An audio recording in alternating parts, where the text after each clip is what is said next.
Horror ಮನೆ ನೋಡ್ತಾ ಇರ್ಬೋದು. ಮಹಾರಾಷ್ಟ್ರದಲ್ಲಿ ಬರ್ತಾ ಇದೆ ಪ್ರೇರಣಾ ಕಲೆಕ್ಷನ್ ಅಂತ ಹೇಳ್ಬಿಟ್ಟು.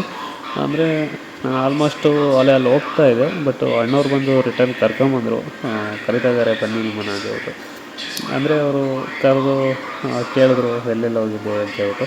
ನಾನು ಹಂಗೆ ಚಾರ್ಧಾಮ್ ಮತ್ತು ಪಂಚಕೇದಾರ ಮುಗಿಸ್ಕೊಂಡು ಉತ್ತರಾಖಂಡಲ್ಲಿ ಈಗ ರಿಟರ್ನ್ ಊರಿಗೆ ಹೋಗ್ತಾ ಇದ್ದೀನಿ ಅಂತ ಹೇಳಿದೆ. ಅದಕ್ಕೆ ಚೆನ್ನಾಗೆಲ್ಲ ರೆಸ್ಪಾನ್ಸ್ ಮಾಡಿದ್ರು, ಚೆನ್ನಾಗಿ ಮಾತಾಡ್ಸಿದ್ರು. ಈ ಒಂದು ಅಡ್ರೆಸ್ ಬಂದ್ಬಿಟ್ಟು ಮಹಾರಾಷ್ಟ್ರದಲ್ಲಿ ಜಲ್ಕೋಟ್ ಅಂತ ಒಂದು ತುಂಬಾ ಖುಷಿ ಆಯಿತು ನನಗಂತೂ. ನೋಡ್ತಾ ಇರ್ಬೋದು ಇವರೇ ಈ ಒಂದು ಅಂಗಡಿ ಓನರು.